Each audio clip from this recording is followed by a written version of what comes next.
Halo semuanya, Assalamualaikum warahmatullahi wabarakatuh. Alhamdulillahirabbil alamin. Allahumma sholli ala Muhammad wa ala alihi washabbihi. Saudara-saudaraku dimanapun berada, bagi yang ada di dalam negeri ataupun di luar negeri, salam santun saya, salam hormat saya. Doa saya untuk kalian semuanya, mudah-mudahan kalian semuanya senantiasa diberi kesehatan oleh Allah Subhanahu wa taala, dilancarkan rezekinya, serta dipanjangkan umurnya, umur yang berkah, umur yang bermanfaat. Amin ya robbal alamin. Dan juga bagi saudaraku yang sedang sakit, saya doakan mudah-mudahan segera sembuh, diangkat penyakitnya sehingga bisa beraktivitas seperti biasa. Dan bagi saudaraku yang sedang menanti jodohnya, saya doakan mudah-mudahan segera mendapatkan jodohnya, segera menikah, membangun rumah tangga yang sakinah, mawaddah, warohmah. Amin ya robbal alamin. Pada video kali ini saudaraku, seperti biasa saya akan membahas Sang Kinasih Satrio Piningit, ya, kemunculannya, ya, terutama kemunculannya. Kapan sih Sang Kinasih itu muncul? Ya. Namun judul pada malam hari ini atau pada video kali ini yaitu Satrio Piningit tidak akan muncul kalau masih ada orang zalim. Benarkah seperti itu ya? Artinya gini saudaraku, banyak sekali orang yang mengatakan bahwasanya Satrio Piningit itu tidak akan pernah muncul kalau masih ada orang yang zalim, kalau masih ada orang yang suka korupsi, katanya seperti itu ya. Nah, pada video kali ini saya akan membahas hal ini saudaraku. Karena apa? Karena menurut saya pertentangan ya. Maka pada video kali ini saya membahas dari pernyataan atau perkataan saudara-saudara yang mengatakan bahwa Sang Kinasih Satrio Piningit itu tidak akan muncul kalau masih ada orang zalim, kalau masih ada orang yang suka korupsi, seperti itu. Ini sangat bertentangan saudaraku. Kenapa bertentangan? Coba kita lihat kembali serat Jayabaya ataupun Musyarar ataupun kitab Musyarar ya.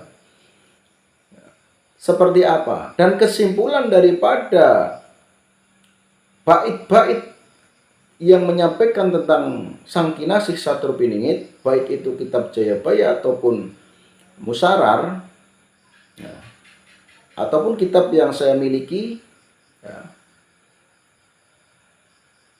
itu tetap sangat bertentangan. Karena di dalam keterangan itu berarti Sang Kinasih Satrio Piningit itu kan kemunculannya untuk berjuang ya, untuk memperbarui tatanan yang sudah rusak, mulai dari adab atau tata krama atau budi pekerti, dan juga seluruh tatanan-tatanan yang sudah rusak termasuk keekonomian.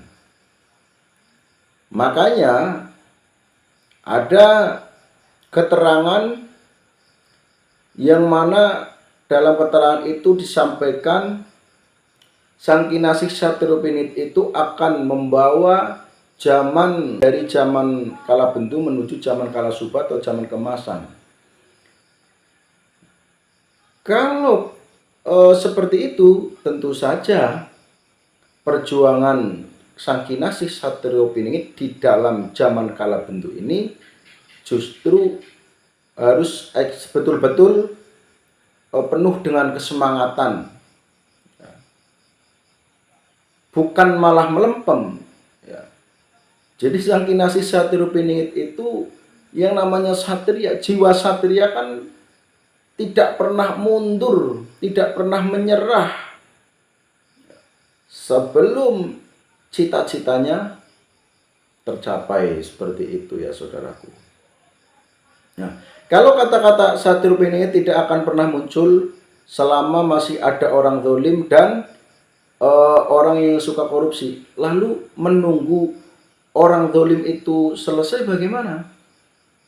Kemudian ada yang menjawab, ya nanti nunggu ini kan masa penyaringan, jadi nanti akan disaring orang-orang zalim nanti kemana, nanti orang-orang yang suka korupsi kemana, penyaringan seperti itu. Lalu perjuangan sang kinasih Satrio Piningit di mana?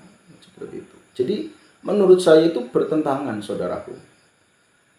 Justru orang-orang yang akan diperjuangkan ya orang-orang seperti ini. Maksudnya orang yang zalim, orang yang suka korupsi nanti akan diperbaiki adabnya atau tata keramanya atau budi pekertinya oleh sang kinasih Satrio Piningit itu agar budi pekertinya baik ya.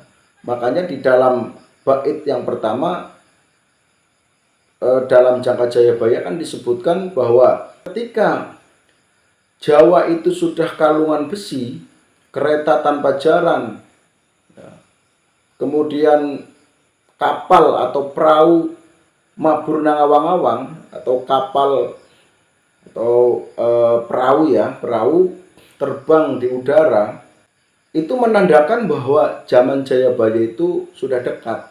Salah satunya apa? Budi pekerti. Ya. Jadi nanti budi pekertinya akan seperti zaman dulu, yang sekarang terbawa orang-orang luaran sana, nanti akan diperbaiki lagi oleh sang kinasih Satrio Piningit. Intinya pada video kali ini saya hanya menyampaikan atau menyanggah dari perkataan saudara-saudaraku yang mengatakan bahwa Satrio Piningit tidak akan muncul kalau masih ada orang zalim dan orang yang suka korupsi. Nah, itu saya kurang sepakat. Kenapa tidak sepakat? Karena justru orang zalim, orang yang suka korupsi itu masuk dalam kategori akhlaknya tidak baik, akhlaknya rusak. Nah, maka orang itulah yang harus diperbaiki moralnya, diperbaiki budi pekertinya oleh sang kinasih Satrio Piningit, seperti itu. Bukan berarti muncul lalu sudah menjadi zaman yang keemasan, itu sudah tidak satria lagi, ya kan? Yang namanya kesatria ya justru muncul untuk memperjuangkan warganya, masyarakatnya yang hidup di dalam kesengsaraan, yang hidup di zaman yang penuh kala bendu, penuh kerusakan, sehingga dibawa ke zaman keemasan atau zaman kala subak melalui perjuangan-perjuangan dengan tahap demi tahap, tidak seperti sulap ciwola kaciku beluk dem aplakanya segadul-gadul jadi apa, tidak seperti itu, tapi tetap tahap demi tahap, seperti itu ya saudaraku. Ini kalau menurut saya. Tapi bukan berarti itu ide muncul dari saya. Maksudnya menurut saya setelah saya membaca referensi-referensi ataupun setelah mendapatkan istilah kerennya petunjuk ya, seperti itu istilah kerennya. Tapi ya kalau mau dibahasakan yang sederhana ya sebuah bisikan batin, seperti itu ya saudaraku ya. Nah, jadi masalah kemunculan sang kinasih Satrio Piningit itu ketika dikatakan tidak akan muncul karena masih banyak orang zalim dan orang yang suka korupsi dan lain sebagainya, itu saya kurang cocok saudaraku. Nah, intinya sang kinasih Satrio Piningit itu akan muncul kalau sudah saatnya, kalau sudah waktunya. Kapan waktunya? Yaitu menjadi rahasia. Makanya ada kata-kata Piningit, menjadi rahasia. Kita hanya berharap kapan munculnya dan tidak bisa menentukan muncul tahun 2025, muncul tahun 2026. Itu menurut saya kurang pas. Kenapa kurang pas?